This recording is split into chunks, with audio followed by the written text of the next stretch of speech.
Hey guys, welcome back to the channel. This is part 5 of What If Naruto was sent to the past by the Shinigami.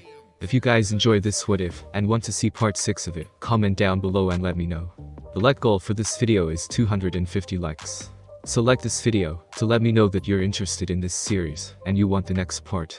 And go ahead and check out other what ifs in the channel. Before we start, please do support for more awesome content.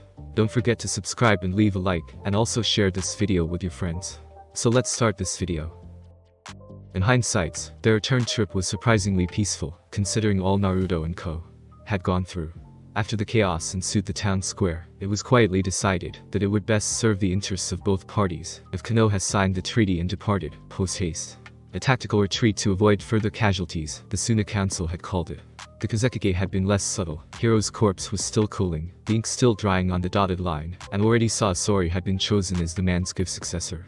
Now that he'd gotten what he wanted, he was all too eager to see the back of him. Kunoichi would be given to the Leaf as per the terms of the treaty, and in return the larger village would honor its ties with Sand for all time. Kind words were spoken and promises given, but they left Naruto feeling soiled inside nonetheless. And how could they not? Orochimaru of all people had been the one to taki him into formally accepting the terms, since the Kazekage refused to honor their peace in any other suit. He was loath to admit it, but the slippery snake had a point. Sometimes you had to put aside what you wanted for the sake of the greater good. Jiraiya of course had been all for it, of course. Some things never changed. Tsunade was oddly morose about it, though. Takura had been silent as the grave ever since they'd left the gates. In contrast, Karura seemed almost grateful for the Sandarime's decree. Despite the fact that the man had none too subtly berated her for even being kidnapped in the first place, she had been called weak, worthless, and not fitting to be a Kunoichi. Of course she was grateful to be gone. Not that Naruto blamed her. Gaara's mother struck him as the gentle sword, and her unease in the presence of her own Kage spoke volumes for the girl's character. She was a gentle soul, couldn't hurt a fly if she tried. Relatively speaking. Tai. Sorry. Karura whispered contritely as she continued to trim his hair. Did I get you? A little, yeah, ow. Careful, girl. Sorry. Naruto yelped as the scissors missed his hair, and accidentally nipped a chunk out of his ear. His cry was met by muffled snorts of laughter from the others, mounted once more upon the mighty Manda's head, the large snake ferrying them across the desert twice in less than 2 days. With no sandstorm or shinobi to deter them, their odd little group was making surprising progress. Naruto, finally making the opportunity, had decided to cut his hair. The long locks have been singed during the suicide bomber's last blast. Long locks were useful for shinobi like Jiraiya, who hardened their hair into spikes and flailed it around, but Naruto saw it as more of an impediment than anything else. The last thing he wanted was someone grabbing a handful of it again as they had during the ambush. So he was getting it trimmed, courtesy of Karura. He was keeping them bangs, and a good portion of it though couldn't ditch the resemblance entirely. Perhaps you should let me try, Naruto-sama. Takura asked, the ghost of a smile flitting across her face. Granted, it was a pale imitation of the real thing, but nevertheless her very first display of outward emotion since they'd left Suna behind them. She clung to him like a second shadow since the explosion, though thankfully she hadn't been untoward in her displays of devotion since their kiss. If it could even be called such. More and more Uchiha Uzumaki Naruto found himself surrounded by beautiful women with no idea what to do with them. Oh, he knew what he could do, but his chivalry held that urge firmly in check. Somewhat. Kinda. Sort of. Oh, who the hell was he kidding? He'd wanted to scoop her silly for at least an hour how, and it didn't help that she kept brushing up against him. Ahaha, maybe that would be for the best. Very well. But when the older Kunoichi tried to claim the scissors, Karura clutched them to her chest. Was I really that bad? One look from the poor Chunin made Naruto think he just killed her puppy or something. Gah. Not the puppy eyes no jutsu, the bane of man's existence everywhere. Did all women know that technique? Not even he could last more than 5 seconds under that stare. Purpose he was simply too chivalrous, because he folded like wet tissue paper. Let her do it. Naruto almost groaned, pitying the way his poor head was going to look after this. Karura's smile made up for that, if only a fraction. Gods, what was he going to go with her? Tsunade shook her head to that effect, completely unaware of the conflict roiling within the young man's skull. You big baby. You can fling fireballs until you're out of breath, but when she tries to cut your hair. Not my fault, alright, I never liked getting my hair cut. Besides, I'm ticklish. Not a lie, his neck had always been very sensitive. Sakura had enjoyed tormenting him there during their brief relationship. Ouch. There it was again, that dull ache reminding him of the one woman he'd failed to save. The only woman. He might have moved on in this day and age, but a part of her would always be with him. A hand on his shoulder, urging his feet onward, reminding him why he was doing this.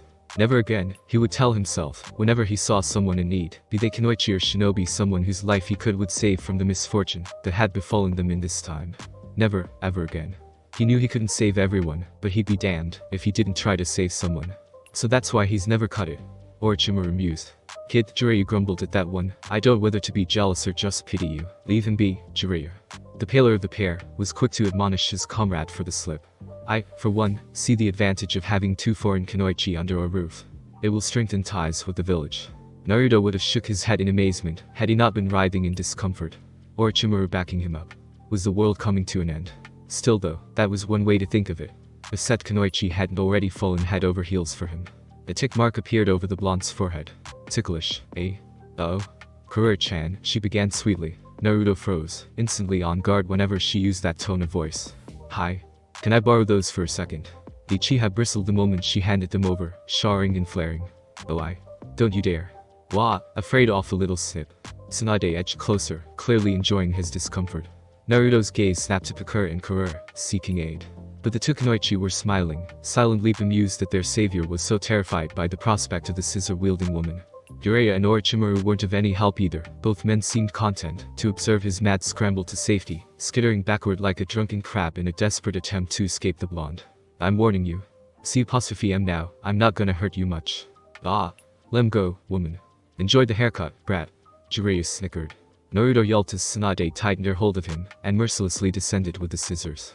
No? One haphazard haircut later, are you still sulking about that? Come on kid, are you really going to give me the silent treatment? Ah, leave him be. Jiraiya muttered, quietly poking at the fire with a stick. He'll open up when he's good and ready. Unfortunately Tsunade seemed to think good and ready meant good and now, because she refused to let the matter drop. If there was one thing she loathed above all else it was being ignored. And the Uchiha was doing just that, stubbornly resisting all attempts to coax him out of his self-inflicted depression. Not that he could be blamed of course, after the horrendous haircut she'd given him. Come on, damn it. Talk to me. Lembi. Naruto's voice resounded in kind, spoken as though from a great distance. You hacked a huge chunk out of it. Crazy woman. What was that? You did mess up his hair pretty badly. Orochimaru pointed out drolly. But, I'm never giving you scissors again. Kurura shook her head in mock disbelief. To think someone could be so poor at cutting hair. That's not. Should have let me do it. Added Pakura. Poor Tsunade, she recoiled as though she'd been stung. Where are you ganging up on me? Naruto folded both arms across his chest and refused to answer the laughter that followed that statement. And even if he had deigned to speak, he probably wouldn't have been able to make himself heard over the howling winds anyways. A storm had swept up out nowhere from the wastes, battering them with great gales, and even greater gouts of sands. With night fast approaching and temperatures plummeting, their little group had been forced to seek shelter in the first. It would have been slow going indeed, if they hadn't found this cave. Pakura had been the one to point it out, the Jonin's skill the sole reason they weren't out in the cold at this very moment. It was also the reason why Naruto had gone to the back of said cave, to be alone.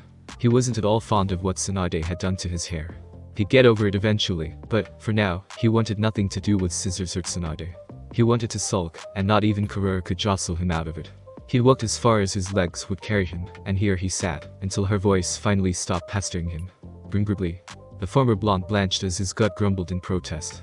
It wanted food, damn it. Even then, he willed himself not to move, waiting until he was certain the others had fallen asleep. His stomach growled again at this, rumbling in angry betrayal. He couldn't very well last the night without some sort of sustenance now, could he? With that in mind, he started to rise, intent on filching. That was when his foot caught on something, sending him stumbling into a wall. Fucking ouch. What in the world? Frowning, he bent to inspect it. Black eyes bulged. Corpse. For it was indeed just that, a mummified man. His skin stretched taut over dead bones, eyes long once withered and gone, his face frozen in his last moments. Whatever had killed him, it must have been agonizing to produce an expression like that. But what was this? Just leave the fucker be, and get some food. His darker half grumbled. I'm fucking starving here, man. But Naruto was intrigued. The dead man bore a hishiate of Kumagakure, his emaciated body suggesting he'd been here a good long while. A few decades, at least, if this withered husk was any indication. More or less of a precaution, he chose to frisk the man, see if he had any supplies on him. One had to be practical during war, after all. He'd been expecting kunai. Shuriken. Your old supplies gone bad. What he got was a large onyx-colored roll of parchment bound to the man's back. Naruto studied the scroll for a long moment, quietly marveling at what he had found. It was indeed a large scroll, almost as large as the toad summoning scroll Jiraiya had once shown him. That, or some kind of scroll meant to store items. Surely this couldn't be such a thing, could it? No, this looked more like a aha. Breaking the seal that bound it, his suspicions were confirmed. A summoning contract. But not just any mere contract. This was contract by which he could summon a beast as legendary as it was mythical. Dragons. He felt his fingers tremble at the thought, and fought the urge to put it back. He wasn't aware such a pact had existed, and indeed if it had most likely been lost in this cavern to the ages. No one had stumbled upon an old corpse in this time. No one had thought to search through his belongings. No one knew of this. No one, except him. Holy shit. Yami was practically bouncing with glee inside his head. This is great. No, this is beyond great. Or, do you have any idea what we could do with this? We'll have the village kissing our feet. Naruto said nothing to that idea, instead resolving himself to inspect the scroll more closely. If something is too good to be true, it often is. But despite his reservation and an exhaustive inspection, this scroll was every bit as legitimate as it seemed. Detailed within this worn parchment were a series of signatures, their names too worn to even partially decipher. This scroll wasn't just old. It was ancient. Whomever this man had been, he must have been of a rare breed indeed. The things this man must have seen. Stop dawdling and sign it. Dawd, you don't have to shout. Nipping a thumb, he carefully wrote his name in blood. Uchiha Naruto. He had expected the scroll to reject him outright for using a file name, but it accepted him without complaint, his signature appearing at the end of that long and lengthy list. His thumb healed almost immediately. It seemed such a small wound wasn't beyond the Kyuubi's impaired ability reserved to heal. Despite his own curiosity, however, trying to summon such a beast in this enclosed space was nothing short of foolish. He'd wait until later to attempt such a feat. Closing it, he opened his storage scroll and sealed it away. Wouldn't do to have his friends learn of his new discovery before he'd mastered it now, would it? Whomever this man was, whomever he had been, he clearly didn't have a use for it anymore. That didn't make him feel any less of a grave robber, although Kumo and Iwa might be enemies of Konoha in this war, but they'd also been their allies in the last. And here he was, picking a corpse apart. So much for nobility. What have you got there? Jesus Mata. Naruto nearly started out of his skin as Pikura's voice snaked into his ear. She seemed materialized from the gloom like a ghost. One moment she wasn't there and the next she was, cradling a swirling sphere of pale fire in the palm of her hand. Despite himself, the Uchiha actually gulped. Damn thing was downright eerie. Her pale skin seemed to shimmer in the dim light, her hazel eyes dancing with the crimson color of her flames. The silence seemed to stretch unto eternity between the two of them, an awkward tension broken only by the sound of their breathing. Finally, someone broke it. Scorch release. The Kunoichi explained at his questioning glare, ruefully indicating the crimson orb with a jerk of the head. Just call me a glorified human flashlight. She fell silent after that one, pointedly eyeing the spot beside him in an unspoken inquiry. Can I sit? Her gaze seemed to ask. Reluctantly Naruto slid back, acquiescing to her quiet question. She settled in neatly beside him, her shoulder brushing his. For a heartbeat they remained like that, nuzzling in silence. The others are sound asleep. Naruto asked at last. Why argue? Pikura snorted. It was a very unladylike sound. Your friend, Jiraiya. She arched a delicate eyebrow, teasingly. He snores. Loudly. Ah. Naruto remembered that from his training days with the Iro Sennin. It was enough to make him snicker. Glad to see you finally came out of your shell. Indeed her last two remarks had surprised him. She was being a great deal more informal with him. He liked that. Didn't want people treating him like royalty because of his name. More than anything he wanted to be treated as a regular shinobi. Albeit an extraordinarily powerful one. One who now has the legendary dragon contract. Yami popped into existence on his shoulder. Oh, the havoc we will wreak with that. Naruto quietly quashed the little devil and returned his attention to Pikura. So, why the sudden change of heart? I've done some thinking. She shrugged. When Mekazekage told me I was to go with you I thought of it as a curse, at first. You calling me ugly, sweetheart? He cocked an eyebrow. No. Pikura shot to her feet, as though she'd been burned. 1,000 pardons, Naruto Dono. Relax, I was just joking. He took her wrist and tugged her back down. Lighten up. You're making fun of me. She accused, but she used the orb in her hand to light the torch nonetheless. It burned softly at their feet, providing a touch of warmth and light as her scorching fireball faded. Maybe. But you need to loosen up a little bit. And how do you suggest I do that? She challenged. Well, you might want to let your hair down once in a while and be sociable, you know. You and Tsunade are getting along swimmingly, but you haven't said so much as 2 words to Jiraiya or Orochimaru. One is a pervert, the other frightens me.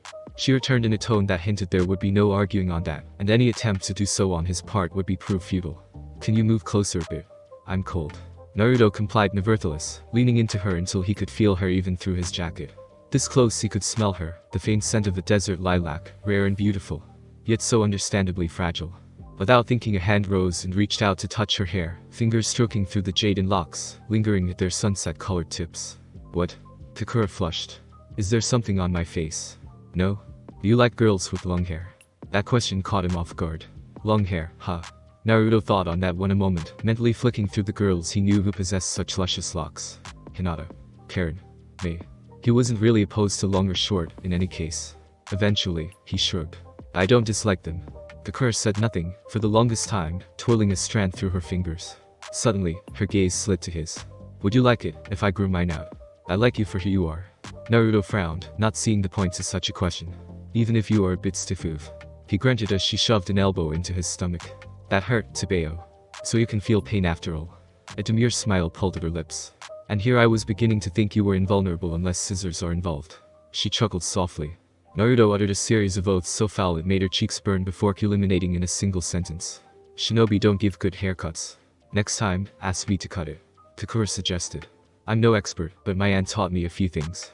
Naruto bristled, thinking immediately of Tsunade's hack job, but nodded nonetheless. It wasn't as though Kakura could screw it up beyond what had already been done. I'll do that then. At her miserable expression, he swiftly switched gears. So, you have family back home. An aunt and an uncle actually, yes. The Kunoichi warmed to the change of topic immediately, her eyes brightening with a spark of life. They're civilians, though. She's been a stylist all her life, and he, an accountant. I know it sounds silly, but they probably think me a hero for giving myself to Konoha as I have. Damn Kazekage. Naruto muttered beneath his breath. Treating his own shinobi like pawns on a chessboard. I should have killed him. I told you not to say such things. She fixed him with an intense stare. Besides, I would rather be. And here she did gulp, betrothed to you and have my freedom than remain a tool in Suna. You've been wonderful to me so far. Yes, I suppose that's true. Do you have any family, though? In your village? The sour knot twisted at Naruto's gut. No direct family, anyway. So you were alone before that? I had someone. Oh? Her face fell. What's she like?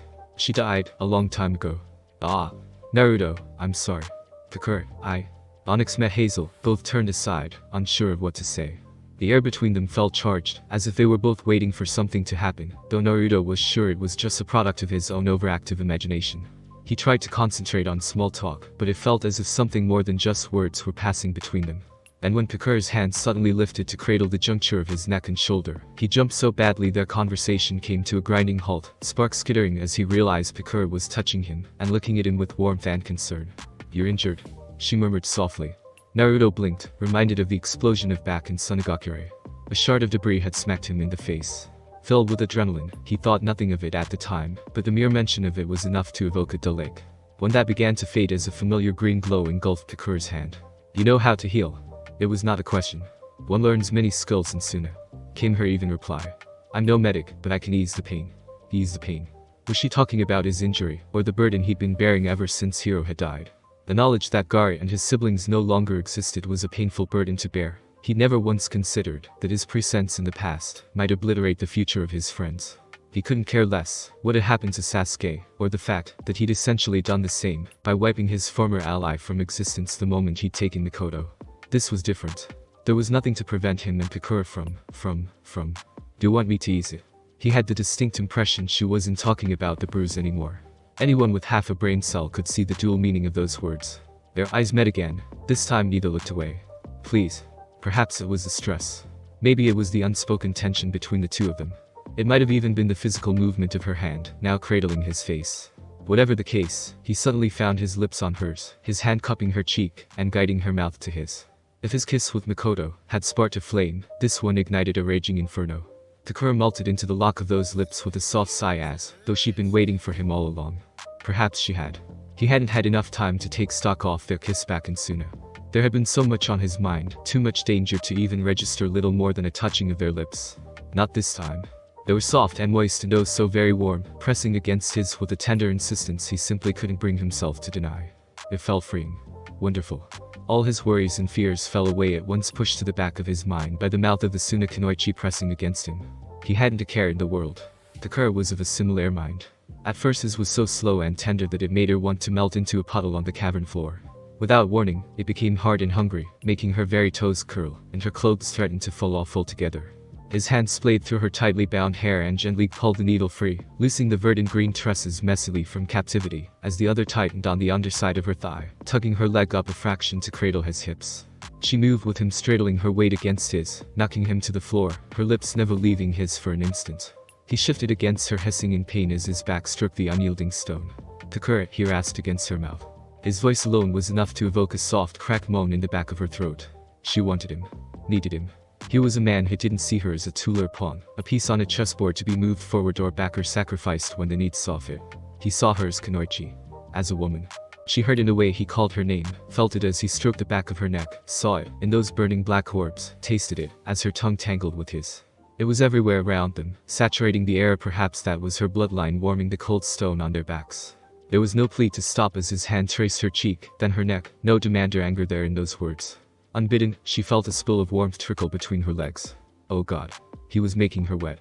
His hand continued on its direct path down to her sternum, where it met resistance from the zipper of her dark flak vest.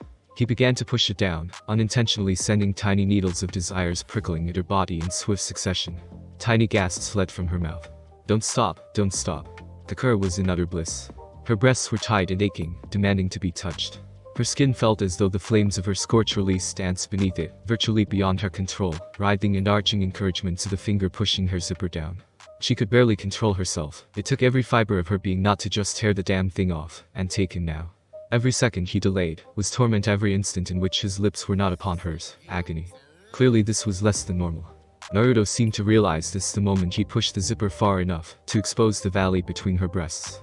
He paused, considering. For an awful instant she feared he was going to back away. Takura was left on the ground, panting from residual want and an unfulfilled aching.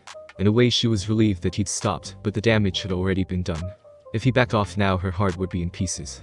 She'd only just begun to trust him, and if he were to betray that trust now... The swift tug of his wrist savagely disabused her of such a notion.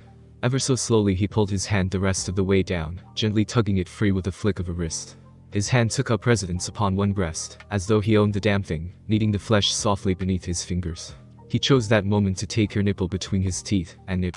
Not gently.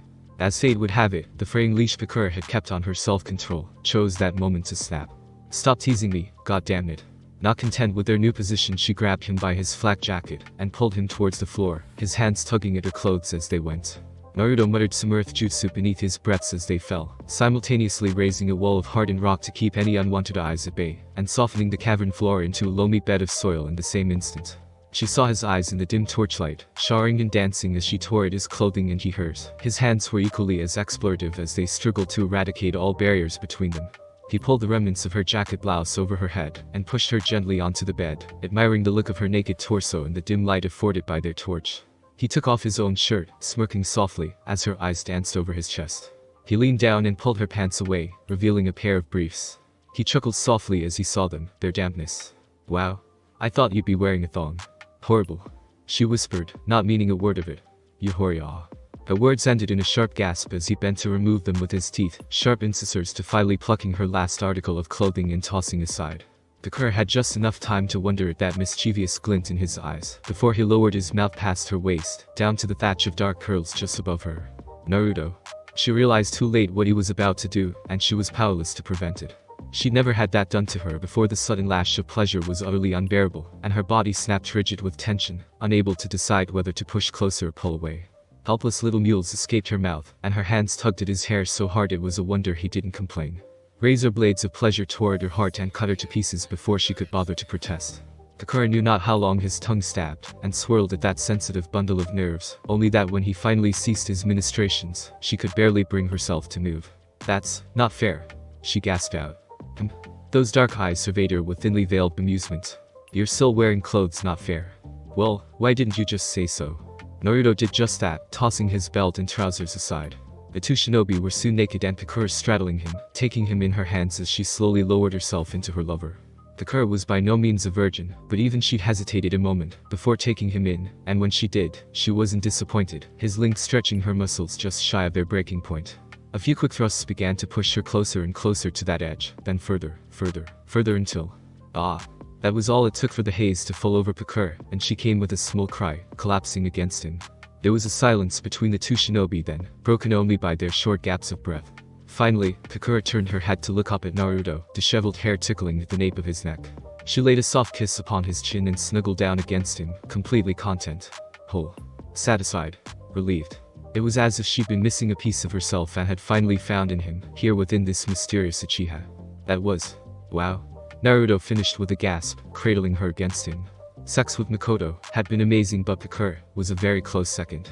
There had been a graceful savagery to their lovemaking, not slow and drawn out, but frantic, as though the two of them couldn't bear to do without the other. You really should let me cut your hair, she murmured, brushing a hand through the ebony locks. Even after what Tsunade-sama did, it just keeps growing. Wah, you banged me once and think that gives you the right to start snipping. Naruto laughed, the words completely without rancor. I'd like that, actually. But not too short, alright. Kakura's only reply was to nuzzle up against him. Whatever you say, husband. Naruto was suddenly intensely grateful that her eyes were closed, because Kakura missed the flaming flush that stole over her face. Granted, the idea of being betrothed to her didn't seem so far-fetched now, but being called husband by such a drop-dead gorgeous woman, well, he never expected such a thing. You do know we aren't married yet, right? She simply purred like a contented kitten. Somehow the sound endeared her to him even more. As long as you will it, I am yours. Neither would speak of what happened on that stormy night, although some would wonder, why would the two cuddle together the next morning? It was something of a small blessing, when they finally reached the gates with most of Naruto's hair and his mind still intact. His neck felt far less strained now, the spiky ebony curtain of his hair now merely shoulder length, instead of the jagged curtain that had covered his back for most of the journey. It felt good to be able to turn his head and not get sideswiped by his own hair. Kakura really had done a wonderful job on it. Now he did not so much resemble the madman from whom he was supposed to descend as he did look similar. Still, even with the haircut. Sometimes he half expected to find Madara's face staring back at him for all intensive purposes. It nearly was, with only a few minor differences. Skiing softly to himself, he turned his gaze from the evening heavens back to the earth. Wouldn't do to go around smacking into trees now, would it? Now that they disembarked from Manda, and with the village only a stone's throw away, he almost found himself longing for the easy ride the King of Serpents had offered. Changing the future was hard work, damn it. But the prizes, man. Think of the prizes. One more crack out at you, and I'm putting you on mute. Though, I wouldn't mind being quiet, considering you're about to get some. That's it. Clear. Yami retreated, slithering away with a snicker, before he could pin him down. His darker half was utterly incorrigible, uncaring of the bonds of morality that had once bound them. And that was troublesome. Naruto-sama. He turned his head as Karura sidled up beside him, her violet eyes peering through the gloom to meet his with an eerie certainty. He remembered her remark that she was a censor type, but the way she looked at him told the Uchiha she'd known exactly what he was up to, lagging behind at the tail end of the group. Even Kakura was ahead of them, reluctantly making small talk with Jiraiya at the latter's behest. That was good for her. She needed to learn that the Konoha shinobi weren't her enemy. Not by any stretch. She needed to learn that this wasn't a death sentence, that there were others upon which she could rely besides him. Kakura might be special to him now, but she needed to learn to interact with others. Karura, on the other hand, seemed more curious than afraid of her new home, judging by the inquisitive look in his eyes. You need something. She faltered for a moment before pinyoning him with a stare so intense he almost started. Yes. What's Konoha like? It was exactly what he needed. Why, I'm glad you asked. For all the bad memories he'd had here, there were even more good ones. Now, some might tell you Konoha has a great village, rich with history, but the truth is. With that he launched into a grand tale of the village, both past and present. Parts of which were exaggerated, of course, for the sake of the story, telling her of all the sights and sounds, the best places to train, greatest eateries. Ichiraku still stood at the top of that list quite proudly. Gladly answering the occasional question offered, giving his own unbiased opinion of several clans, some of which would have started a war had they heard his words, the story finally culminating just as they reached the sentries at the gate. And that's why you never piss off an Ibirame. By the end, Karura was positively glowing with amusement. Her frown was nowhere to be seen. If anything, she seemed to have forgotten it entirely in her urge not to laugh. Needless to say, Naruto noticed. What's so funny? It's nothing. The Chunin shook her head, the motion sending her short tresses twirling, as they ground to a halt outside the village and awaited admittance. I just never imagined the Uchiha were like this. Powerful and arrogant, yes. But kind, too. Like you. You've actually made me feel a little bit better about leaving my home. Naruto felt something twist inside of him. Did you leave any family back home? If you mean parents, no. They died a long time ago. I've been living on my own ever since. Had a distant cousin, but we never really talked. I'll admit, I was kinda interested in Hiro-kun, but after what happened, her expression tightened only ever so slightly. I don't think my love life is about to take off anytime soon. Sorry. Damn, she'd reminded him again. Tamari. Kankuro. Gar. By letting Hiro die, he'd effectively killed the Sunma's siblings before they were born. Yet another trio to tack onto the ever-growing list of dead. Worse, he almost couldn't bring himself to care. What did that make him? A monster for changing things, or a villain for simply shrugging off the loss of life? Would it be worth it in the end? Would he change their past only to sacrifice his own future, his very soul in the process? Not even the Shinigami himself knew the answer to that. No, don't be. He turned, frowning as Karura spoke up again. I'm glad you saved me and everything, it's just this, she gestured to the gates, it's all so sudden and unexpected. I feel like I'm going to wake up at any moment and find out that I've been dreaming. Bitter bad dream. Good, I think. She looked at him for a long moment, then smiled. Definitely good. For what it's worth, I didn't mean to take you out of your village like that. I'm actually glad you did.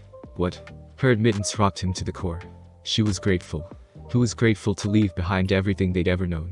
I had no friends in Suna. Frankly, it was a miracle I made Chunin. My only skill is a talent I was born with. She touched a hand to the small gourd she kept bound at her waist. The ability to manipulate sand, for what it was worth. I'm not even sure if it's a bloodline.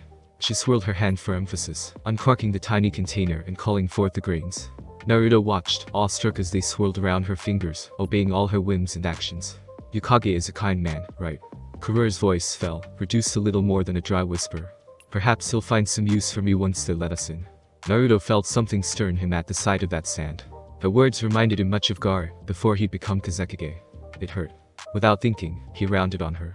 Don't talk like that. His own actions, the snappishness of his tone startled the both of them, his hand locking round her wrist in a vice, causing the sand to fall away from her fingers. You are not a tool. His words got a backwards glance from Kakura, and a small sigh from Tsunade. You are Kunoichi, and a splendid one at that. You are a person. You have meaning. Purpose. Don't ever let anyone tell you otherwise. See, that's what I mean. Despite the painful grasp, Karura made no effort to shake herself free. If anything, she seemed to value the contact. You treat me like I have value. Worth. The others, you clan, are they like you? One hand traced his, her small fingers drawing soft circles in his rough hand. Because if they are. Oh, no. He answered, mesmerized by the motion. I'm a special case. So you're just my knight in shining armor. That got a shy smile out of her. Thank you, Naruto-san. I appreciate the sentiment. Well, you're welcome. Naruto answered, releasing her hand, suddenly unsure. What the hell was that? For a moment there, he had almost. Oh, that's right. His head swung round as Karura piped up once more. I wanted to give this to you. She dipped a hand into a pouch at her side, and emerged with the alabaster-colored scroll, when she pushed into his waiting hands. Naruto accepted it, frowning. The scroll. Not just any scroll. She admonished. What you have there is a summoning contract for scorpions. Suddenly the worn scroll looked like platinum in Naruto's hand. Wisely, he chose not to mention the contract he had found back in the cave. If he accepted this. Why give this to me? Wouldn't you have more use for it? It was my mother's contract. Karura faltered briefly at his confusion. She passed it on to me in her will. Don't get me wrong, I tried to summon them a few times, but they never did accept me. So, I wanted you to have it. Her hands wrung nervously together above her stomach. For everything you've done. In that instant, Naruto couldn't put his emotions into words. His mouth failed him utterly. It wasn't just a gift, rather, it was the fact that Karura seemed all too willing to part with it. It was clearly a painful reminder of her past, one she didn't want to be burdened with. So she'd given it to him. Humbled, he tucked it into his pouch. Many thanks, laddie. So if you're a knight, I guess that makes me a damsel in distress, then. She continued with a flushed face. I mean, you did save my life after all, and now this. You keep praising me, and yet I've done nothing but feel sorry for myself these last 2 days. But, hearing those words, I almost want you to praise me more. She finished in a tiny plaintive voice that made him want to sweep her into his arms and kiss all those worries away until she was, whoa. Naruto clamped one hand over his mouth and feigned a cough, while in reality he just barely stifled a sudden trickle of blood from his nose. Where had that come from? Naruto-san. It's nothing. He muttered, looking away. Hurt flickered across Karura's visage for the span of 2 beats, but it may as well have been an eternity for all it seared into his brain. Mentally, he smacked himself silly for the slip. Gar's mom, Gar's mom. Gar's mom. Gar's mom. Sasuke's mother was one thing, considering he'd never liked the prick and found Mikoto to be marvelously attractive. But this was Gar's mother. There was nothing to stop him from taking advantage of these feelings she had for him. Worse, a small part of him wanted to. But he respected Gar as a friend and a dear one at that, and this felt like a betrayal of his very existence. Yet on another level, would this bring the Suna siblings back into the world? Temari and Kankuro certainly. Perhaps even Gar, no. The temptation was great. Too great. It was enough to make him sigh, leaving him painfully aware that while Kurara might have no idea what he was really like, Naruto did. She might think him a hero, a bloody savior and such. But he wasn't. Not by any stretch. What kind of knight let his damsel die? This one had. It didn't matter if he walked differently, talked differently, had new face, a new body, even an entire new skillset. Despite all these new trappings at his core, he was still the same person. Still Uzumaki Naruto. Still a failure. I just looked different. A stray glance in a nearby puddle reminded him just how different this face really was. It still had the general shape of his visage, but that was it. No whiskers, pale skin. Dark eyes still, the hair only slightly shorter for Kurara's valiant efforts to cut it, those dark bangs certainly belonging to Uchiha Madara. And now he had the Mingekyo Sharingan, which may or may not be eternal. Lovely. Thank God he still had his own voice, or he might have gone star crazy by now. And if he did. Naruto Dono, Kakura was suddenly there, jerking him back to reality with a gentle tug on his sleeve. The gates. Yue. Reining himself in, the Uchiha turned just in time to notice that they were in fact swinging open, the welcome landscape of Konohagakure stretching out beyond for miles in either direction. Evidently the sentries had seen fit to allow them passage back into the village, no questions asked. Sometimes it really was good to be known. It was even better to push forward to stride into those empty streets and remain unaccosted. A few short days ago felt so much longer now he'd been maliciously manhandled by Anbu when he'd come through here with Kushina. Now they snapped off sharp salutes to him, evidently word of his success preceded them. Home sweet home. Jiraiya sighed, spreading his arms, as though to welcome a long-lost friend. Man, has it really only been 3 weeks? Feels like we just left. Orochimaru murmured, but he too seemed grateful to be home. I need a shower. Tsunade muttered, lifting an arm and sniffing. I've got sand in all the wrong places, Nawaki's gonna give me hell. Forget your kid, brother. Let's have a drink. Naruto laughed at that, the familiar feeling of a mission well done momentarily driving away the darkness from his mind. For a moment he felt utterly at ease, completely relaxed in the presence of the soon-to-be Sannin alongside Kakura and Kurara. There was a slight awkwardness between those two, but nothing that couldn't be ironed out. Now, all he had to do was keep himself under control until he could sort out the tangled knot he called his heart and decided what his next move would be. Then the Anbu closed in. Names. Nox-faced Anbu, presumably their captain, immediately asked of Kakura and Kurara. Kakura, formerly of the sand. Kurara, also formerly of the sand. Very good. The Anbu captain nodded, his masked visage reflecting nothing, not even the pretense of satisfaction. We have already been informed of the terms of the treaty. Until space can be made available, you will share quarters with Uchiha Naruto. Is this acceptable? Kakura blinked. Kurara squeaked. The reactions of Tsunade and her teammates were less tame. Why the hell is he that lucky? Kuku. You knew about this? I didn't know shit. Naruto snapped, Sharingan flaring in aggravation as he turned himself back to the Anbu. Look, there's no need for that. The reply was curt as it was careless. The law is clear, Uchiha Naruto. Newly instated shinobi must be kept under surveillance at all times, until their probationary period is ended. There can be no exceptions. There was a silence between the two men, one in which Naruto was very tempted to fry the rule-abiding shinobi with a well-placed Amaterasu. At last he sighed, Sharingan fading to black once more. I suppose that applies to me as well. There was a murmur of confusion through the ranks, glances were exchanged and words whispered. You weren't informed, sir? The captain asked. Sir? Hokage-sama named you a jonin as of yesterday. The ceremony is to be tomorrow. Another salute. I for one, look forward to working with you, sir. There was something about that man's tone that genuinely struck him ass off. It was far too respectful for a man who, by all rights, outranked him. Bordering on outright deference, even. Only one clan had shown him such blind obedience. You're an Uchiha. It was not a question. There was a moment of silence. Then, yes, sir. He didn't drop the salute. My son, Obito, just started in the academy. I speak to him of you often and I take it you weren't told. Naruto nearly choked on his own spit. He was speaking to Obisho's father. A man he had never met, the very same Uchiha who had fathered the most heinous villain in all of history. Willing himself not to react, he continued to maintain his facade of Uchiha-esque indifference. Something else the old man elected not to mention. He had assigned my squad to watch you at all times while you were within the village, sir. On what grounds? Naruto was surprised by that one. He didn't think Sarutobi cared that much for his well-being.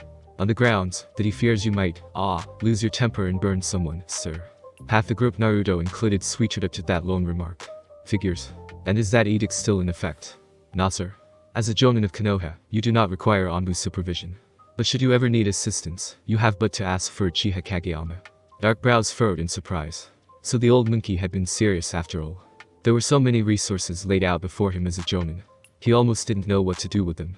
But the news that Obito's dad was essentially in service to him, that was something to be remembered.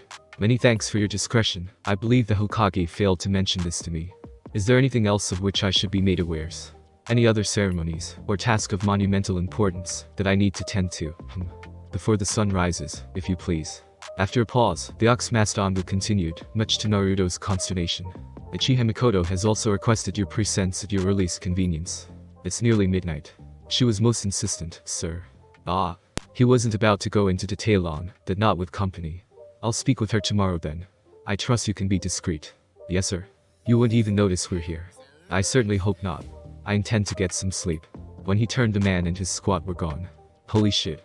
He wasn't kidding. What did I say about speaking? Dunno.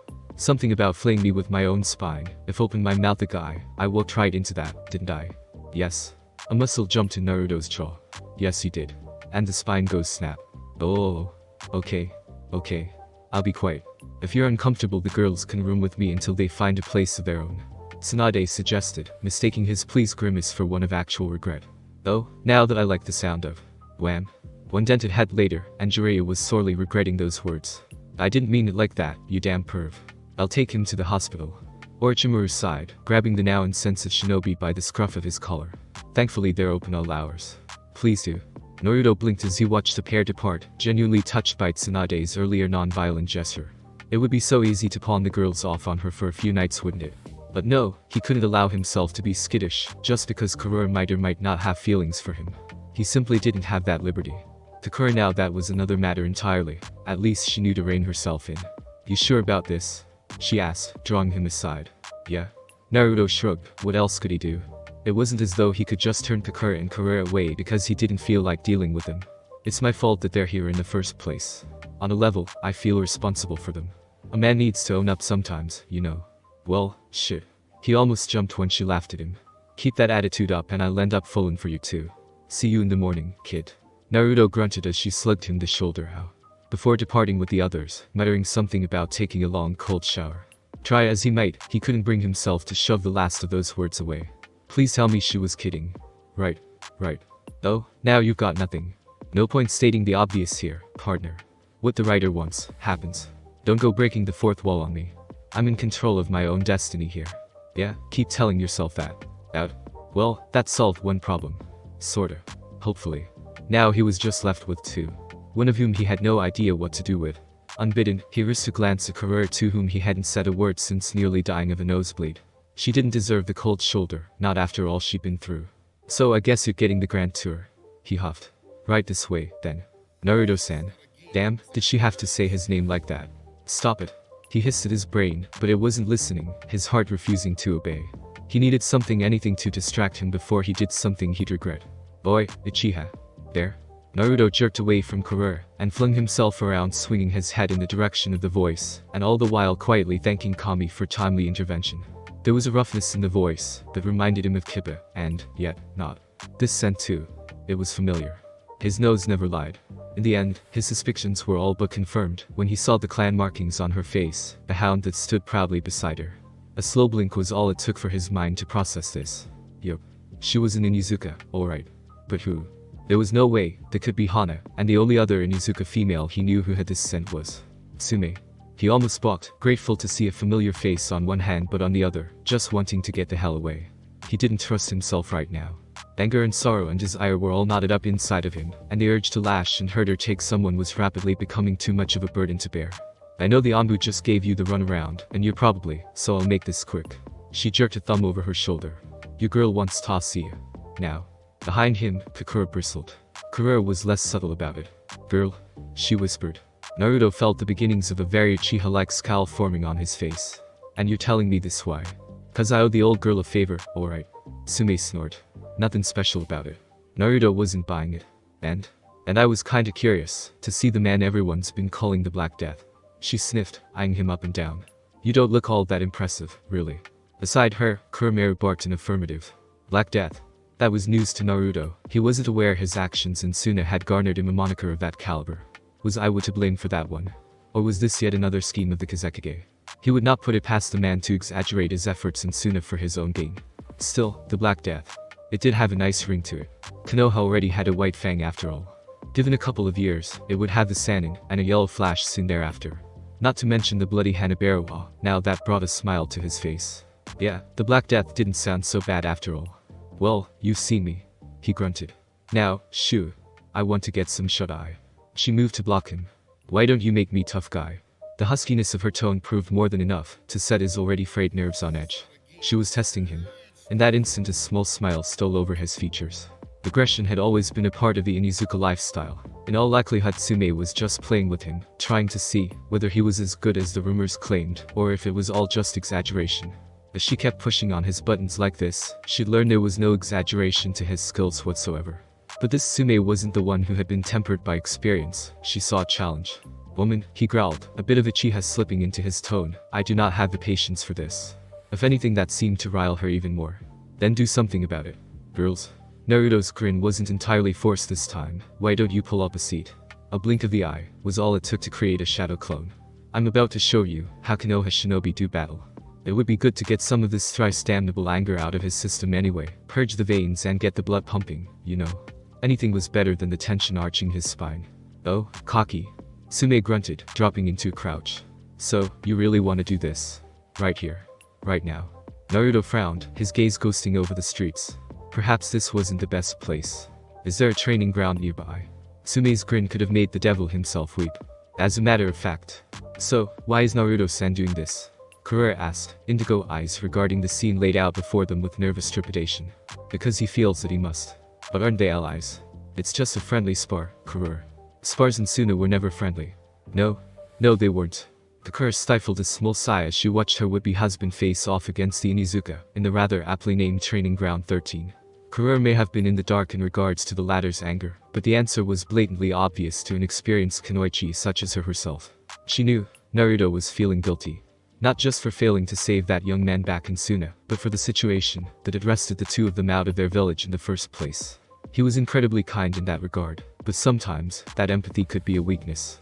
When one cared too much, they were affected by things that should not be on their minds, thoughts that would otherwise not bother them in the slightest. The Uchiha was clearly suffering because of it. She'd have to talk to him about that, but for now, she contented herself to watch him vent his aggression the only way he knew how. By fighting. Itsuga. Fang over fang. Naruto didn't even need the Sharingan. He'd seen the attack so many times from Kiba it was almost child's play to dodge. They always liked to lead from the front, preferring head-on attacks to the discreet tactics of the more stealthy shinobi. Tsume didn't disappoint. Eren Kuramaru's first rotation drilled harmlessly past him and through the grounds, the original and the clone seeing through her frontal attack, and simply sidestepping to that effect, each taking up a flanking position on either side of the field. It was Kiba's own refusal to change his tactics that had gotten him killed during the war. By the look of it, he'd inherited that from his mom. Her attacks and those of her partner were wild yet unfocused, shearing only a straight line forward, easy to dodge, and even easier to counter. That was a weakness. Honestly, it was amazing she'd lived long enough to have kids. Knave, he reprimanded, leaping to meet her in mid-spin, boot shooting out to catch her flank, the offending sandal rudely slamming her into the dirt. Your technique is powerful, but you lack freedom of movement. Thanks for the tip. To his surprise, Tsume instantly adjusted, carrying off the earth, and into a nearby tree, to attack at another angle where it, not for his superior speed, she might have actually grazed him. As it were, Kuramaru shredded the clone he'd created only a few moments ago, sending its memories roaring back into his mind. Interesting. Apparently the doppelganger wasn't fast enough to dodge. Interesting to note. He'd always wondered why his shadow clone's functions were slower than him. Now he understood. Just because he had been expecting that attack didn't mean his clone was. It was child's play to create another one, but he would remember just how quickly the last one had been dispelled. Very interesting, indeed. Whatever you say, Mr. Observant. You're just enjoying the chance to kick some ass and blow off some steam. Your words, not mine. You've got you. Sinuva. The air rushed out of Naruto's lungs in a surprise grunt, as Tsume scored her first clean hit of the match, blunting her claws just enough to knock the wind out of him, rather than leave his innards falling out of his grasp. He staggered back 2 steps, shocked, not that she'd actually been able to hit him, but that it actually hurt. So long had he become so accustomed to having Kurama blunt the pain from injuries, mend his wounds, that he'd almost forgotten what it felt like to be deprived of that resistance. And damn it, it hurt. Ha. Tsume thumbed her nose. Looks like you're not so tough after all. Sumichiha, you are the fuck. Her words ended in a strangled yelp as Naruto's hand grabbed a fistful of her hair, and made her face intimate with the earth in a way no self-respecting kunoichi desired. She was up again almost instantly, writhing out of his grasp, but the way he was looking at her made her heart skip a beat. That wasn't the look of a man feeling sorry for himself. Those were the eyes of someone who was terribly angry, horribly furious, and about to kick ass. Her ass, to be precise. Oh, balls. Maybe I shouldn't have hit him so hard. Naruto was of a similar mind, sweeping her aside with ease when she tried another rotating fang, effortlessly redirecting her and her partner into a tree. Still no Sharingan. Only eyes of hardened charcoal regarded her, smoldering darkly in the moonlight. Something in those eyes made her heart skip a beat. They reminded her of an alpha, and a very small part of her quailed in submission. But Tsume was nothing if not stubborn, and she refused to go down with the fight. She yielded to no one. Let's go, Kuromeru. Gutsuga. Ichiha didn't bother to move as they tore toward him. He simply raised a hand and cracks his knuckles. Pain. One moment Tsume hurtled forward, the next, her back greeted one of 3 logs that had been here for as long as she could remember. That didn't bother her. What bothered you was, those logs were on the side of the yard. He'd launched her with a single punch. The Uchiha's other hand was occupied with Kuromeru, his offensive hand clutching the dog's throat in a firm grip, ignoring the hound's admirable attempt to snap at the wrist. His expression downright terrified her now, as if something awful had awoken inside of him, an evil so horrifying she couldn't help but flinch aside in fear for herself and her ally. Kuro.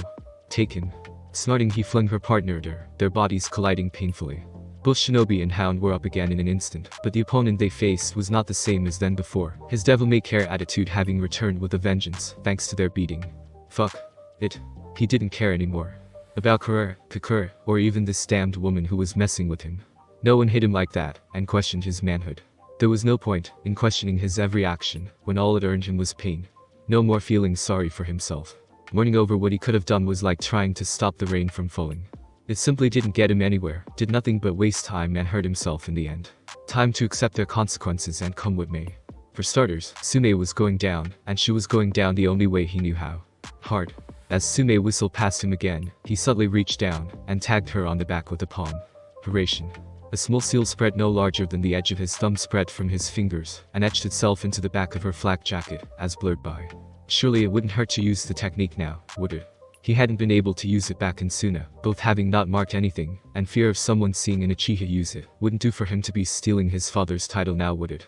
But here in the safety of the village, it was the perfect tool for smacking some sense into a stubborn Onizuka. How ironic, he had that very woman to thank for knocking some sense into him. Alright, that's enough for one night, he declared, twirling away. I don't feel like playing with you anymore. What do you mean? Tsume barked out, frowning as her clawed hand came within inches of his face. We're just getting started. No, we're just wrapping up.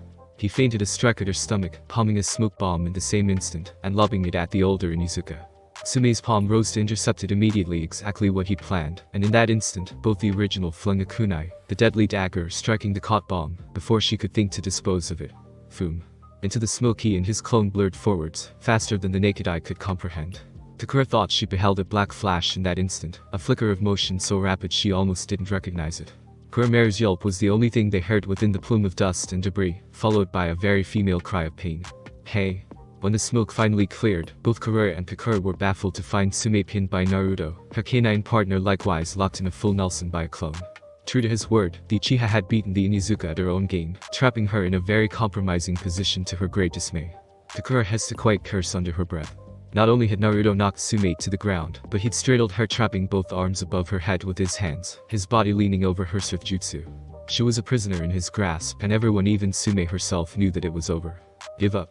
Naruto grunted as his prey began to struggle. You've lost. Tsume snorted, defiant to the last, her hazel eyes boring furiously into his. You think I'm afraid of a little foreplay?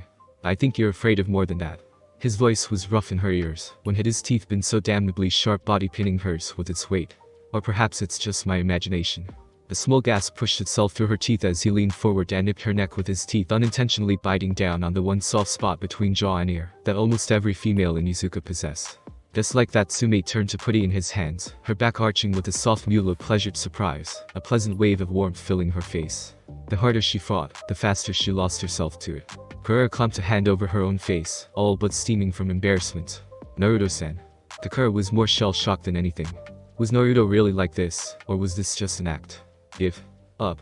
Naruto purred silkily, his words smooth as honey in Tsume's ear. Or I make it painful. You bastard. Every word was a struggle to her now as she fought to resist the alpha towering over her.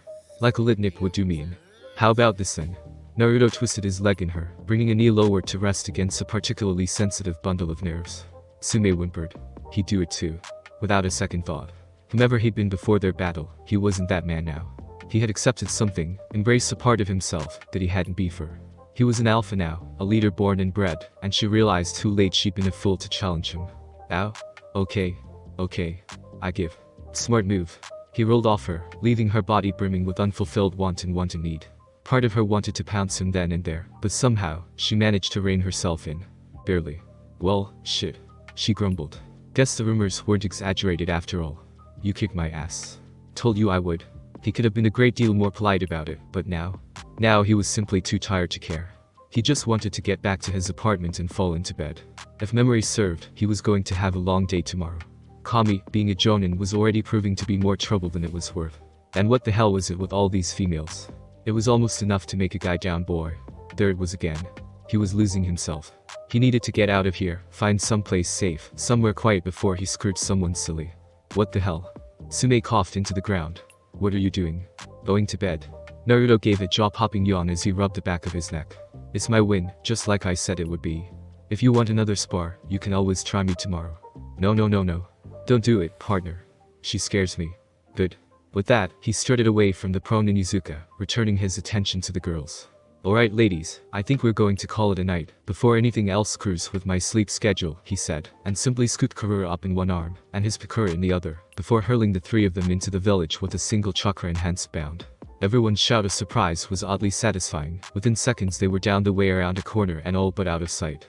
And he did just that, leaving a very confused Sume to blink at their retreating backs. The Inuzuka shivered. Damn it, he didn't even use his Sharingan. Is he that good? Kuramaru whined plaintively, pawing at his snout. Sume licked her lips. Now that's my kind of man. Kuramaru deadpanned. What? I don't have to go after him right now. I can wait. Their partner barked a negative. I'm very patient. Miles into the village, Naruto shivered as he unlocked the door. He had the succinct feeling he'd just opened the Pandora's box of the Inuzuka clan. Ah, well. Nothing he couldn't handle. It wasn't as though she could tie him down and rape him, right? Sarutobi would never allow that to happen, right? Right? Okay, now in case you forgot, I said she scares me. Me? That's saying something. Hush. Here we are, he said, flicking on the lights and ushering them inside, just as the rain began to fall outside, the clouds finally unleashing their summer bounty upon the village. Home sweet home. Unlocking the door, he swung it open and ushered the duo inside.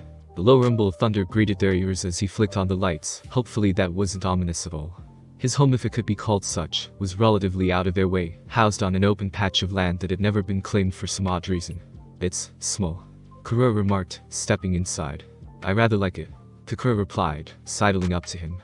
He almost jumped when she kissed him on the cheek. He wasn't used to such untoward displays of affection. In that case, so do I. Kurura was swift to reverse her stance, and before Naruto could stop her, she claimed the other cheek in a nervous kiss. Lucky bastard. Yami was beside himself with envy. Why do you get all the girls, but I don't get any love? Shut up. I mean, if you're gonna have this many bitches, the least you'll need is a bigger house. Hate to admit it, but you've got a point there. On that much, they agreed. His apartment was relatively Spartan in style. He really didn't have anything in the way of personal belongings. It had been a gift from the Hokage, remembered chapter 3 their folks, and in the short time that he'd had the property simply hadn't occurred to him that he might want to spruce it up, or even move in with Mikoto and the other Uchiha. Felt that he was now part of their clan, he simply couldn't bring himself to associate with them on a day-to-day basis. Not yet. Mikoto was about the only one he could stand, and that was saying something. This is where you want to live, though. Kurura glanced around, inspecting the pale blue walls for dust. Don't look so starstruck. Her senior admonished. Did you expect something grandiose? I don't know. Hey, it's only temporary. Despite himself, Naruto blanched. There was a bedroom, kitchen, den, and toilet. That about summed it up. He'd have to expand the place soon. At a second floor, maybe a guest room or two, there was so much he could improve upon it was almost mind-boggling. True to their nature, his Sharingan took the idea and ran with it. Oh. He could put a training yard out by the porch, tack on addition there, maybe even add a hot tub if he knocked down that wall. There was plenty of room to work with if he just set himself to the task. Odd. Naruto paused, his scarlet sight falling upon an oddity in his quarters. Alarm bells went off in his head almost immediately. The bedroom door was open a crack. Takura and Kurura didn't seem to notice it. They seemed to be focused on the small kitchen in the hall. Without thinking, he left them there. Another rumble of thunder reverberated through the small home, punctuated by a sharp crack of lightning from just beyond. Frowning, he reached for the handle, twisted it open. A hand snapped out, dragging him down into the darkness of his room. What the? Surprise. He was just about to fend them off when a familiar, silken voice crooned in his ear, soft lips nibbling at his neck. His body surrendered up almost before he realized it, shoulders slumping as she took control, pushing him back onto the bed, as though he weighed no more than a feather. Before he could rise, she was suddenly there, straddling him, curves melding neatly with his hips, arms draping round his neck, pulling him into the most soul-searing kiss of his lifetime, one that left him aching for more. Makoto. She kissed him again, her breasts smashing up against his chest and evoking a brand new sort of ache. I missed you. Miss you too. The words tore themselves out of his throat, because they were true. He had missed her. His body had burned for every moment that they were apart. To be reunited with her out of the blue, when it least expected it, was nothing short of pure bliss. Without thinking, his arms spread themselves across her bare back, wanton abandon, devouring her. Her skin, the distance between them, everything. Makoto. She'd been waiting for him, here. In his room. Naked. That last bit explained a great deal in his mind. Too late, his pleasure-addled brain realized the chain of events about to occur. He'd left Pakura and Karura back in the hallway, and if they were decent shinobi, no doubt they would be bursting into his room any second now. Wham! Less than a second later, the door flung itself open and the lights flicked on, exposing the baffled faces of Set Kunoichi. Naruto. Makoto paused in her ministrations, dark eyes regarding the newcomers contemplatively, as one would when choosing furniture. Who are these two? The clan heirs frowned tamely. Their reactions were anything but. Why is she kissing you? Who is she, Naruto-san? Naruto swallowed. Fear. True fear. The very same, that made you pale, that seemed to extinguish your very essence. Scare, fright, dread, panic, heart pounding out of your chest. You begin to falter. It's hard to think clearly, hard to react in time, let alone swiftly. A split second. All of that, for a seasoned warrior, only lasts a split second, even when faced with the imminent threat of fate, extending its baneful shadow over all he holds dear. So it was that Uchiha Naruto took a very deep breath to compose himself, realizing this moment had been long in coming. He'd already had his hands full with the prospect of preventing Madara's ascendance, now this. The very idea of balancing a love life with more than one woman was daunting, but in the same vein, he wasn't willing to relinquish the bonds he'd created. Makoto understood him in a way that Pakura never would, and Pakura empathized with him on the burden of being little more than a pawn in the plans of another, something someone of privilege, someone like Makoto, could never hope to understand. And Kurakami, bless her young heart, was doing her best to cling to her sense of self, just as he had done when he'd been starting out on his road to a ninja. Makoto, I'd like you to meet Pakura and Karura. They're going to be living with me for the time being. To her credit, Makoto didn't explode. She simply rose and started to dress herself, tugging on the robe she'd worn to his apartment, cinching it shut with a savage motion. "Aw, fuck," Yami muttered. "Where are you going?" Naruto asked. "Home." Her voice was positively frigid, her face the emotionless mask he'd first seen at Ichiraku all those weeks before. "It's obvious you no longer have any interest in me." Everything hurt. But she wouldn't show her tears. She was an Uchiha, and she was too proud to cry in the presence of strangers. She longed to lash out and break something, but a rigid self-control would not allow even that. So she started towards the door, determined not to cry. Only to start as his hand closed around her wrist. "Let go of me," she whispered. "I can't do that." Anger flashed in those charcoal orbs when he didn't flinch. Could he see how he'd hurt her? She nearly spat at him when he spoke again. "Sit down." "No." His gaze hardened. "Makoto, I said sit down. Is that all you have to say?" She couldn't quite suppress a sob, no longer able to keep the tears from falling across her features. "No. You ass. Two-timing bastard. You." "I said, sit down." That voice, though shouting, allowed no room for any argument whatsoever. It was like trying to argue with Kami. The Uchiha heiress found herself inexplicably obeying before she knew what was happening. "No one is leaving this room until I fucking say so." One look at the Mingekyo Sharingan but trumped any argument the Kunoichi could hope to form. To challenge him, to look into those eyes overlong, meant certain doom. Oddly enough, neither of the Suna shinobi had uttered so much as a word. They simply stood there, shocked yes, but not questioning him as she had done. As if they understood something she did not. What was it? What was she missing here? "I care for you." The words were soft. Genuine. "But I care for them, too. I'm not throwing you away, but I'm not discarding them, either." His hands held hers tightly, caging them, preventing any momentary lapse of judgment on her part. She didn't understand. What was he saying? What did he mean by that? "So what are you saying?" "I'm saying that I need you here with me." He dared to release one hand, reach up to cup her cheek. Makoto led him, quietly marveling at the tenderness of his actions and words as he continued. "I care about you. I'd sell my very soul to keep you here with me. Hell, I think I might even be falling for you." Color flooded her cheeks in a rush, the back of her neck burning as those words hit home. What the hell? Surely he wasn't trying to say that he loved. "But I need them here with me, too." His gaze slipped to Pakura and Karura, and there was such love in those black orbs that she almost startled. They're precious to me. And no matter how much I might care for you, I can't just throw them away for your sake, to make you happy. I didn't want this. Didn't ask for it. But it's how I feel. If you really want nothing to do with me anymore, then feel free to walk on out that door. I will not stop you, I swear on my Nindo. But if any part of you cherishes what we have, take it. That's all I ask. I really don't want to lose you. Baka. A single sob of a word. The blink of an eye. Then Makoto crashed into him, knocking him backwards onto the bed, and showering him with kisses. She made her decision. Take it or leave it. Makoto took it. Only 3 weeks since their little tryst in the training grounds, and already she couldn't bear the thought of being living without him. There was more than a certain charm about him or than the fact that he treated her like a normal person. It was somewhat stupid and selfish of her to want him all to herself, but that didn't change the fact that she cared. She wanted him by her side. And if she had to share him with others, no matter how many, it was a price she was willing to pay. Well, that actually worked. Kakura murmured. Told you. Naruto replied cheekily. Although I wasn't expecting it to be this soon. You're not opposed to this either. Makoto was in disbelief. Asuna Kunoichi shook her head, bangs tossing from side to side. I swore myself to Naruto Dono the day I left Suna. There's no other path for me. Besides, I knew from the beginning that his bonds were precious to him. I've no intention of challenging that which he holds dear. It is my honor to meet you, sister. Makoto balked. And you? Her gaze fell upon Kurur. Well, Naruto-sen is the reason I'm here in the first, so. Her head jerked down in a clumsy bow. Pleased to meet you as well, Mikoto-sama. Great. Naruto sighed, wriggling out from under the Uchiha heiress in an impossible movement. Now that's settled, I'd really like to get some rest. Hold it. Hi. Makoto's Sharingan flared. I haven't seen you for 3 weeks. She licked her lips. Did you really think I'm letting you get away that easily?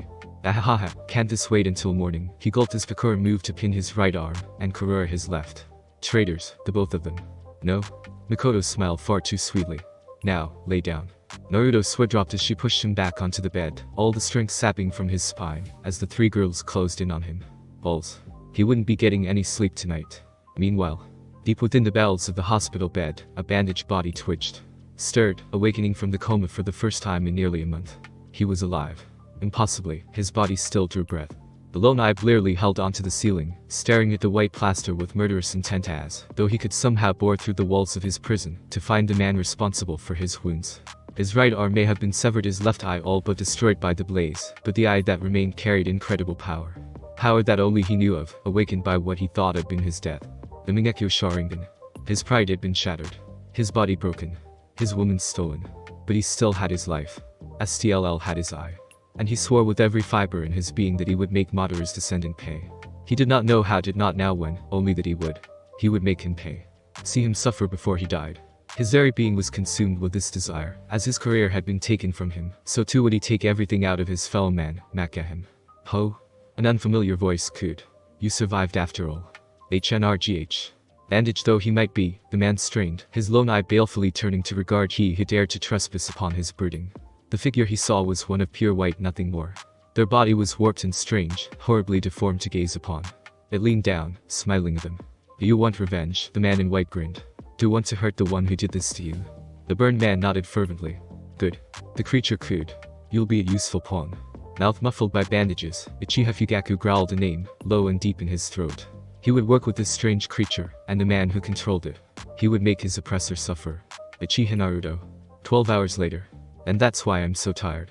Naruto relayed to Sarutobi the next morning, utterly unaware of the nemesis he'd created. Longest night of my goddamn life. One had only to look at him to know he spoke the truth. His eyes were dark and hooded, deep bags a silent testament to last night's conquest. He'd never come so close to a heart attack thanks to Mikoto, and he'd nearly had another, after convincing her to accept Pakura and Karura in the first place. He'd attended the ceremony for his new rank earlier in the day with stoic indifference, but before he'd had a chance to make his escape, he'd been nabbed once more. Yet again he found himself in the Hokage's office, and when the latter had asked why he looked so tired, it had all spilled out. So, I take it they decided not to kill you. Worse. They decided to share. I don't see the problem, there. Hiruzen replied, a knowing smile tugging at his lips. You make it sound as though you had a wonderful time last night. Wonderful? Naruto shrieked. Don't you get it? I spent all night screwing 3 girls silly. Oh, sure, it was great for the first hour or 3, but it didn't stop. There was no sleep involved. None. None at all. Do you have any idea how tired I am? No. Of course you don't. Because what you do doesn't involve missions or kunoichi or anything dangerous, just piles and piles of paperwork. And I swear to God, if you were watching me again last night, I'm gonna take that crystal ball of yours and shove it so far up your ass you'll be crapping crystal for the rest of your goddamn life. There was a silence, broken only by Naruto's labored breathing. Do you feel better now? Sarutobi asked pleasantly. Ichiha gasped out of breath. Actually yeah, I kinda do. Good. Impossibly, the old monkey smiled. To answer your question, no, I wasn't watching you. Though I feel your outburst is warranted. I may have placed my trust in you, but I've also laid a great burden upon your shoulders in the process, and for that, I apologize. You may be new to the village, but I say without a doubt that your loyalty is unquestionable. An enemy shinobi would have jumped at the chance to destabilize relations between us and Suna. Thanks to you, I wouldn't have to send Tsukumo on that mission to the border after all. Mission? Naruto blinked, vaguely recalling how Hatake Tsukumo had perished for failing to complete a mission. Did I just do what I think I did? Without trying, yes. Still, something bothered him. Sarutobi wasn't one to apologize, unless he was tossing you out of the frying pan and into the fire. Naruto smelled an assignment coming. And you're doing this because I'm sending you on your next mission. The Sandaime replied, his expression serious as the grave. I've already trusted 3 of my students with this, they departed just this morning. Recent intelligence has suggested, however, that reinforcements are required.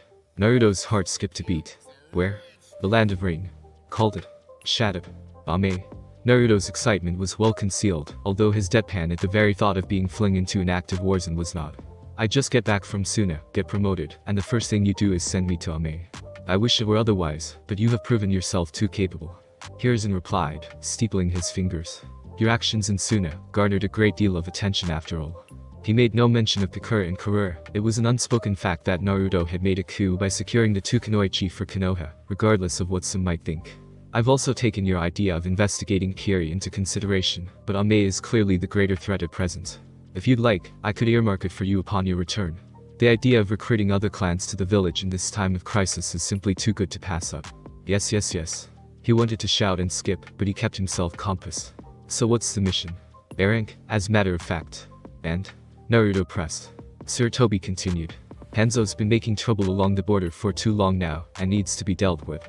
Kill him if you can, drive him off if you can't. As I said before, I've already sent Jiraiya-kun and the others on ahead. If your team hurries, you should be able to catch up with them. Besides, he continued at the latter's groan, these 3 are quite capable, as I'm sure you'll see. They'll become Chunin in no time. Naruto's only response was to pinch the brow of his nose. Lem guess, I have no say in this whatsoever.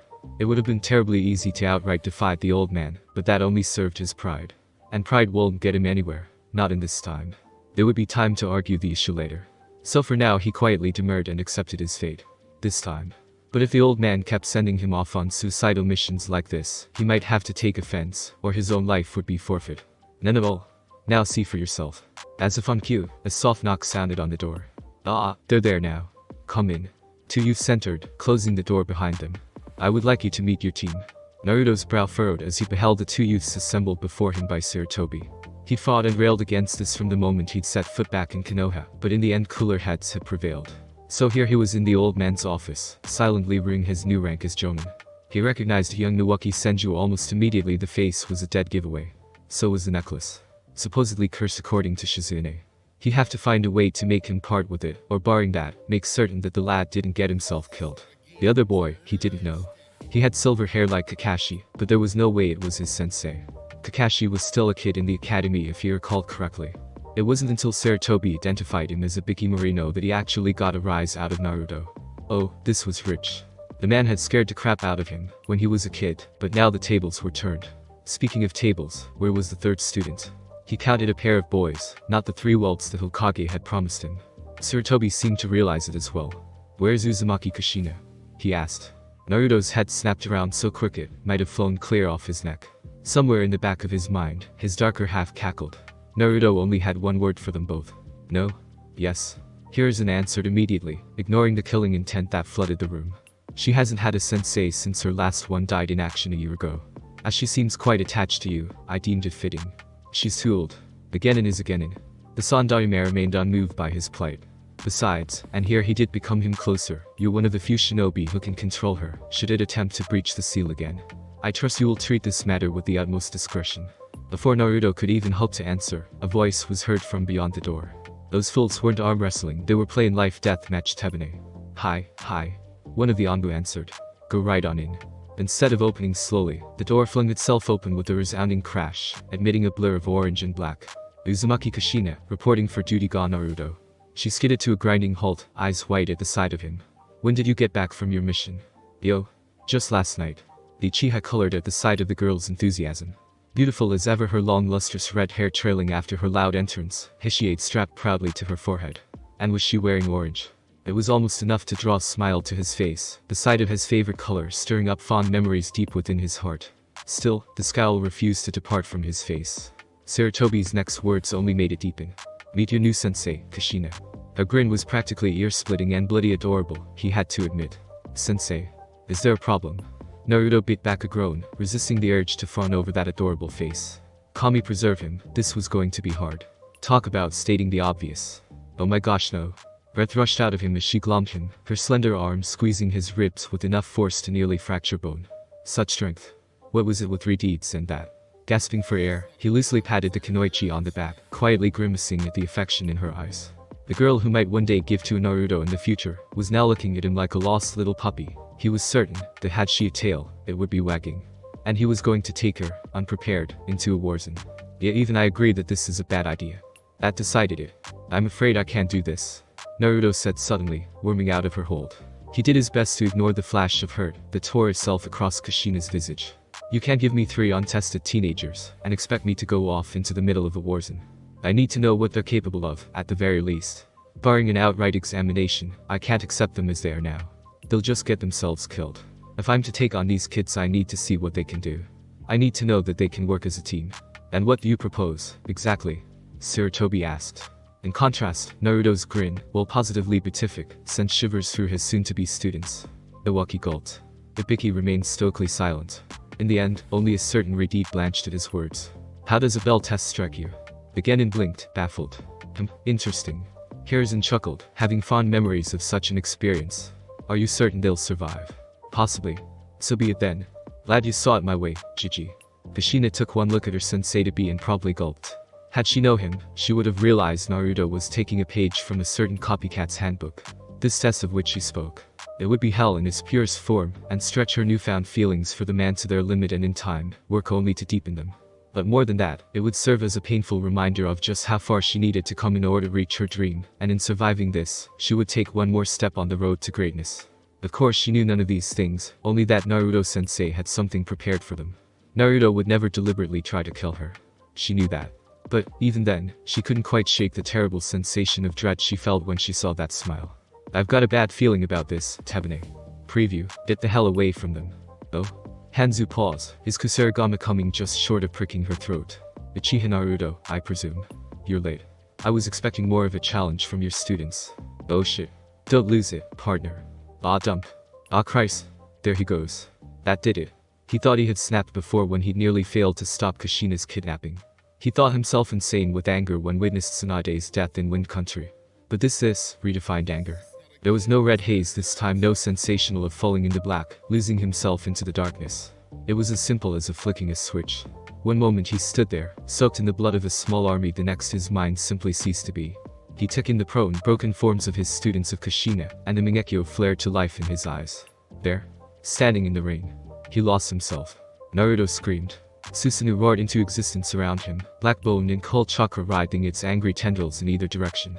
Larger it grew, assuming human shape and form, then larger still, its many arms spreading outwards like an ancient Asur, 6 limbs, 6 swords slashing at the ground in a thrashing frenzy.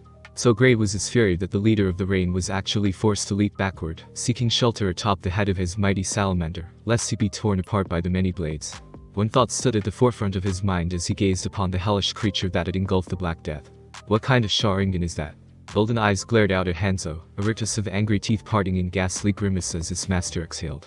5 words were spoken, then a series of sinister syllables that not only chilled Hanzo of the salamander to the bone, but left him quivering in very real fear for perhaps the first time in his career. I will fucking murder you. Thanks for listening. I do hope you enjoyed. If you want a next part of this video, like, subscribe, and comment down below, and turn on that bell notification, and also check out the other videos that I have created, and enjoy. See you in the next video. Peace.